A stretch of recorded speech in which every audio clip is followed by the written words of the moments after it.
এই পার দিলে হচ্ছে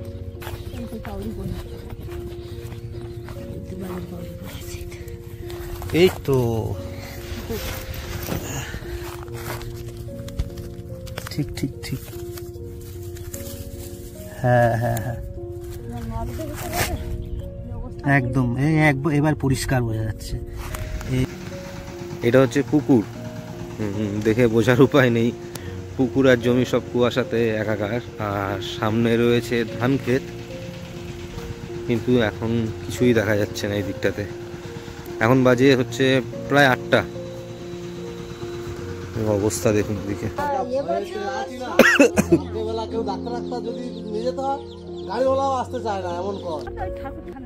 হ্যাঁ ওই তো মন্দিরের পারে, মন্দিরের পূর্বের ধারে না, পশ্চিম ধারে এমন রাউন্ড হয়ে নিচে দিয়ে নিচে নেমেছে তো ধসে গেছে। তাই সকাল হাটে ভোর 4টের দিকে। এই হচ্ছে এই এরিয়াটা টোটালটা চাষের এরিয়া। এরপরে হচ্ছে নদী বাঁধ, ওখানে দুটো একটা বাড়ি রয়েছে, ঠিক আছে, তো তার জন্যই যাচ্ছি সেদিকটাতে। আর এইদিকে হচ্ছে ওই হাঁস মুরগি পোলট্রি ফার্ম। কি আবার একদিন কি করেছে বলতো, পার হয়ে মানে মন্দির গাছ থেকে ওই যে মন্দির আছে পাশে একটা ঘর, আচ্ছা ওই মধ্যখান দিয়ে ওই যে সরু একটা জায়গা মতো রয়েছে, জঙ্গল দেখা যাচ্ছে। হ্যাঁ উঠে গেছে এই যে দেখতে পাচ্ছ, আর এই এইভাবে করে নেবে ওদিকে আছে কালি। আর তখনকার মাছ তো মানে মাঘ মাসে ওই জিওয়ে বলে ওরা, মানে জিওয়ে বলে। সকালে খাওয়া দাওয়া হয়েছে কিছু? ও মা, কি কেন? ঘড়িতে সময় তখন ভোর 4টের আশেপাশে। ঠাকুরথান অর্থাৎ মন্দির এবং মন্দির লাগোয়া বসতভিটের মধ্যখানে যতটুকু সরু অংশ, সেখান থেকে বেরোতে গিয়ে ধসে পড়ে যাওয়া, এবং তারও কিছুদিন আগে গ্রামের বুক চিরে বয়ে যাওয়া মাতৃনদী লাগোয়া আজমলমারির জঙ্গল কিংবা লট 120, 121 এই সমস্ত যে বাঘের জঙ্গল, সেখান থেকে নদী সাঁতরে ওপর পারে বাঁধ টপকে গ্রামে ঢুকে পড়ে গ্রাম লাগোয়া অর্থাৎ নদীবাঁধ সংলগ্ন যে ফিশারি রয়েছে তার লাগোয়া শস্য ক্ষেত এবং ধান ক্ষেতের মধ্যে রাতটুকু কাটিয়ে পরবর্তীতে গ্রামবাসীদের চোখে পড়ে যাওয়া। নমস্কার বন্ধুরা, সুন্দরবনের একটা নতুন ভিডিওতে আপনাদের সবাইকে স্বাগত। অ্যাকচুয়ালি ভিডিওটা করা 10-12 দিন আগে, তো সেদিন ছিল মারাত্মক কুয়াশা। তো ধান ক্ষেতের মধ্যে দিয়ে নদীবাঁধের দিকে যাওয়ার পথে ধান ক্ষেতে যে সমস্ত ভাইরা কাজ করছিলেন, তো তারাই বলছিলেন যে ভাই আজ যে পরিমাণ কুয়াশা আর গ্রামে বাঘ পড়েছে, তো তুমি সাবধানে যেও, আর বাঁধের নিচের দিকে একদম নামবে না। কুয়াশার মধ্যে গ্রামে ঢুকে পড়লে, কোনো ঝোপঝাড়ের মধ্যে লুকিয়ে থাকলে বোঝা মুশকিল হয়ে যাবে। তো এই বলেই ভিডিওটা শুরু করলাম।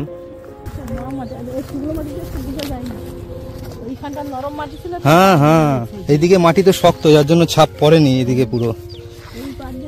এইটা একদম পরিষ্কার বোঝা যাচ্ছে, গোছানো দেখলাম। এই যে এটা একেবারে পরিষ্কার।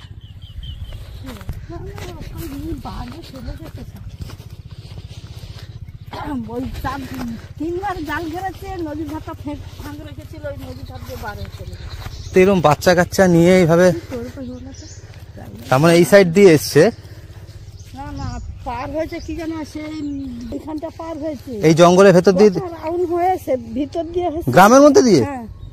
দিয়ে সেখানে আসছে তো বোঝা যায়নি, সেখানে ওই যে সরষা গাছ দাঁড়িয়ে আছে না, এই যে হ্যাঁ হ্যাঁ হ্যাঁ, ওইখানটা খুব চটকেছে, দিয়ে ওই বাধা দিয়ে রাউন্ড হয়ে আসছে। সকালে চোখে পড়লো কাদের প্রথম? আমার ভাইপো সবসময় ফিশারি কাছে আসে, দিয়ে ওই পার দিয়ে রাউন্ড হয়েছে। আর এদিকে তো সেই যে জোয়ার ভাটা চলছে না, এই তো মিশে যাবে এদিকে। আরে কি আবার একদিন কি করেছে বলতো, পার হয়ে মানে মন্দির গাছ থেকে ওই যে মন্দির আছে পাশে একটা ঘর, আচ্ছা, ওই মধ্যখান দিয়ে ওই যে সরু একটা জায়গা মতো রয়েছে, জঙ্গল দেখা যাচ্ছে, ঠাকুর থানের কাছে। হ্যাঁ ওই তো মন্দিরের পারে, মন্দিরের পূর্বের ধারে না, পশ্চিম ধারে দিয়ে এমন রাউন্ড হয়ে নিচে দিয়ে নিচে নেমেছে তো ধসে গেছে। তাই সকাল হাটে ভোর 4টের দিকে। ও মানে এই ঘটনাটা ঘটার পরে? হ্যাঁ হ্যাঁ। কি অবস্থা! আর এরা তো ভুরি ধরে, মানে দেরা নৌকা দিয়ে মিন জাল পেতে ভুরি ধরে, ভুরি মেলা।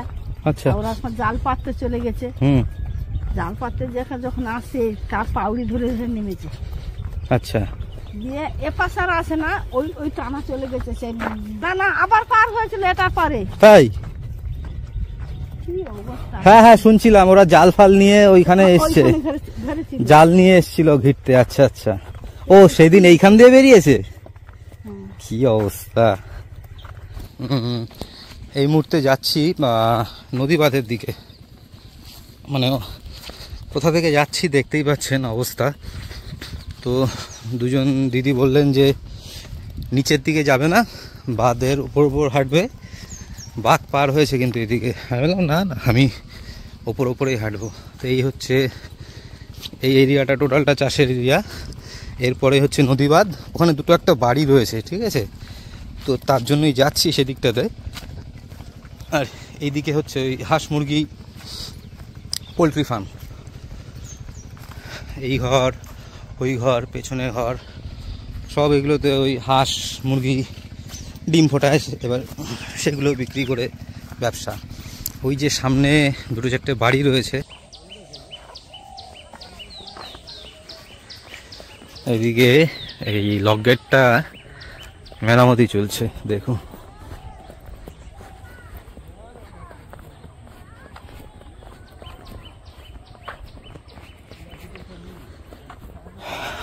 চলো তোমার সাথেই বেরিয়ে যাই।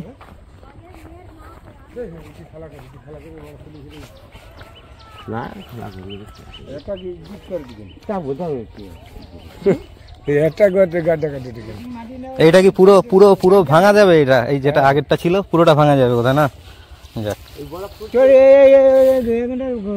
ওইখানে ব্লক সব তুলে মাটি তুলবে না, বাউন্ডারিটা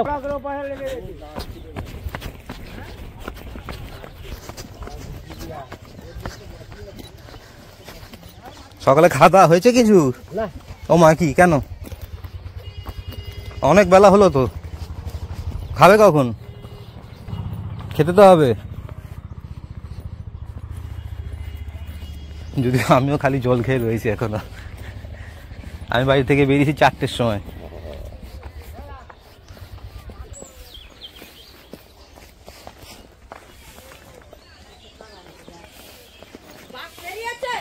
হ্যাঁ, আরে তোমাকে তো আমি গুলিয়ে ফেললাম ওখানে একজনের সাথে। তোমার বাড়িতে গেলাম, দেখি তালা দেওয়া। আমি তো তোমাকে আর একজন ভেবে আমি ওখানে কাকে, না না ঠিক আছে, থাক থাক থাক। আমি তোমার বাড়িতে ফার্স্টে গেলাম, দেখলাম তালা দেওয়া, তারপর আবার এদিকে গেলাম। আমি গেছি তো অনেকক্ষণ আগে, 1 ঘন্টা আগে গেছি। তা তোমার বাড়িতে ফার্স্টে গেছিলাম, ভাবলাম কাকির বাড়িতে ব্যাগটা রেখে যাই, তা দেখলাম তালা দেওয়া। এইখানে একজন জাল কোটাচ্ছে, আমি ভেবেছি উনিই তুমি। আমি গুলিয়ে ফেলেছি। তা আমার পায়ে ফায়ে নোংরা দিতে আর সব ছিলাম, বুঝলে তো? এই অবস্থা তোমার বাড়িতে ঢুকবো না। ওটা হচ্ছে কোন পবিত্র জায়গা না, ওটা শুদ্ধ জায়গা। তোমার ভেবেছো যে ওটা অশুদ্ধ জায়গা? আমি নেমেছিলাম না, আমার গায়ে ফায়ে নোংরা। এবার ও নোংরা কোনো বয় না। পরে একদিন আসবো ওখানে। ইয়ে দাদা কোথায়? বাড়িতে নেই। হ্যাঁ, তা তুমি তো যাওয়ার সময় এখানে ছিলে না মনে হয়, আমি যখন এখান দিয়ে গেলাম। ওহো, আমি তাহলে চিনতে পারিনি ফট করে। আমি এই যে মুখ করা ওই ভাজে পানি ঝাড়তেছিলাম। আচ্ছা, আর ওই যে আমি দেখে চিনতে পেরে গেছি, এমনি এই তো লোক আমার ছেলে বাঘ কি ফের বেরিয়েছে। না না, ওই যে তোমার এই গঙ্গা মন্দিরের সামনে বাঘ আছড়ে দিয়ে গেছে 2-3 দিন আগে, সেইটাই দেখতে গেছিলাম। 2-3 দিন আগে ও তো একদম মানে অত্যাচার খুব করতেছে। এই তো কদিন আগে, হ্যাঁ ওই তো 2 দিন আর 2 দিন আগে 3 দিন, ওই 3 দিন হবে, 3 দিন হবে। এবার এই ওই সে তোমার নাতি না, ওই লজ্জা পেয়েছে। তা সেই দিদি দেখাচ্ছিল ওই যে জায়গাটা আচর ফাচর দিয়ে গেছে, সেই জায়গাটা দেখে আসলাম। তাই আর তখনকার মাছ তো মানে মাঘ মাসে ওই জিওয়ে বলে ওরা, মানে জিওয়ে বলে ছেলে বাঘ মেয়ে বাঘ, ওই সময়টায় একবারই খেয়ে আসতো। আমার বাবা মরার কাছ থেকে, আমার বাবা যে মারা গেছে, আমার বাবা তো বাঘে খেয়ে মরে গেছে। তাই কিন্তু আমার বাবা বাঁচার আগে থেকেও আমাদের জ্ঞান পড়া থেকে কোনো জীবনে আমরা দেখতাম যেখানে বাঘ আসে। এবছর যে কি হয়েছে, এই বছরে এই মাসে বোধহয় 4-5 বার আসতে। মাসে 4-5 বার আসে। এই শীতটা চলে গেলে একটু রেহাই। না এ যা অবস্থা দেখা যাচ্ছে ও যাবে না। যাই কত কাদায় তো হুম হুম, কত বড় বড় পাউলি পড়ে থাকে। একদম নদী বাউন্ডারির ওপরে বাড়িগুলো। তো সঙ্গে থাকুন।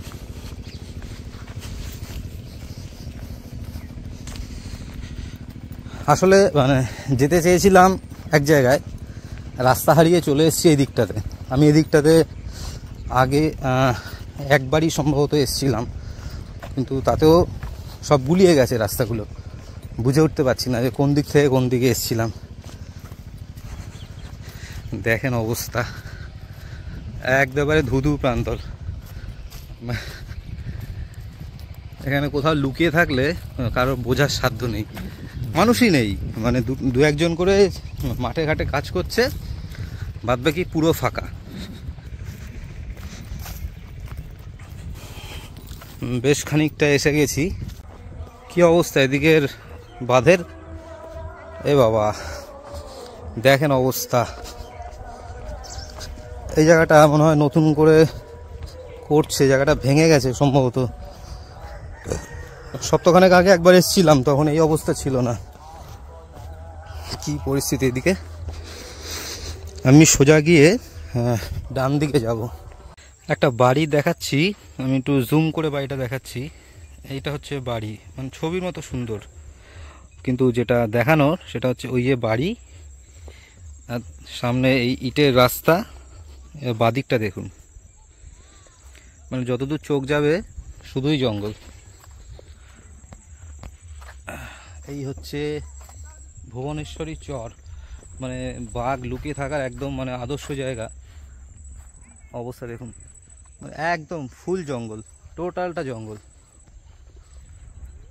আর এই হচ্ছে সেই বাড়ি, সামনে ইটের রাস্তা, আর এদিকে একটাই বাড়ি লাস্ট, সেটাও আমি জুম করে দেখাচ্ছি। এই যে অ্যাসবেস্টাস দেখা যাচ্ছে, তারপর একদম জনমানবহীন এলাকা। আর এদিকটাতে হচ্ছে এই চর, মানে হিউজ এরিয়া। গত 2-2.5 মাস যাবৎ যে হারে বাঘ জঙ্গল থেকে নদী সাঁতরে গ্রামে ঢুকেছে, সেই হারে কিন্তু কোনো ক্ষয়ক্ষতি বাঘ করতে পারেনি গ্রামে, এবং তার জন্য সম্পূর্ণ ক্রেডিট যায় বন দপ্তরের উপরে। আসলে নদী চর লাগোয়া গ্রামগুলিতে যখন যখন বাঘ ঢুকেছে, আমরা শহরে মানুষরা হয় সেটা নিউজ পেপার অথবা নিউজ চ্যানেল কিংবা সোশ্যাল মিডিয়া মারফত জানতে পারি, এবং তারপরে কিছুদিন বাদে গিয়ে গ্রামবাসীদের কাছ থেকে সেই ঘটনা শুনেছি। কিন্তু বনকর্মীরা গ্রামে বাঘ ঢোকার ঘটনা শোনা মাত্র, সেটা দিন হোক কি রাত, তৎক্ষণাৎ সেই জায়গায় পৌঁছে গিয়ে পর্যাপ্ত ব্যবস্থা নিয়েছেন, একবার নয় একাধিকবার, এবং প্রতি ক্ষেত্রেই অত্যন্ত দক্ষতার সাথে গ্রামে ঢুকে পড়া বাঘকে তার নিজের জায়গায় অর্থাৎ জঙ্গলে ফেরত পাঠাতে সক্ষম হয়েছেন। বনকর্মীরা যে সাহসিকতা এবং দক্ষতা দেখিয়েছেন, তার জন্য যত প্রশংসাই করা হোক সেটা কম করা হবে। সর্বোপরি তারাও আমার আপনার মতো সাধারণ ঘরের মানুষ, তাদেরও পরিবার পরিজন রয়েছে।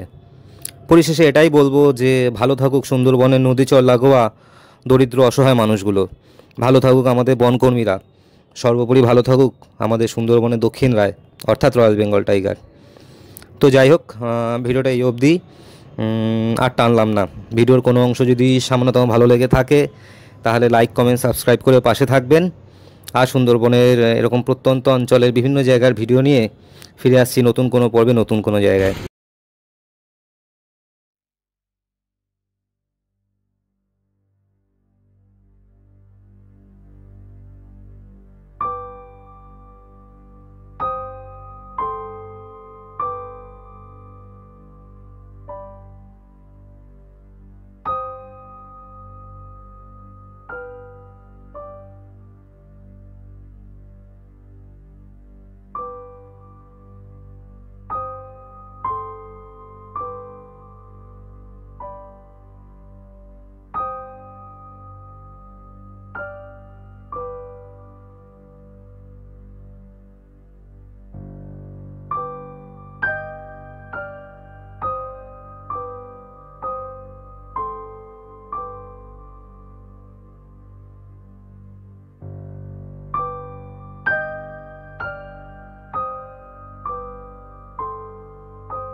দুটো দল, মানে নানান রকম ভাবে উঠছে এরা।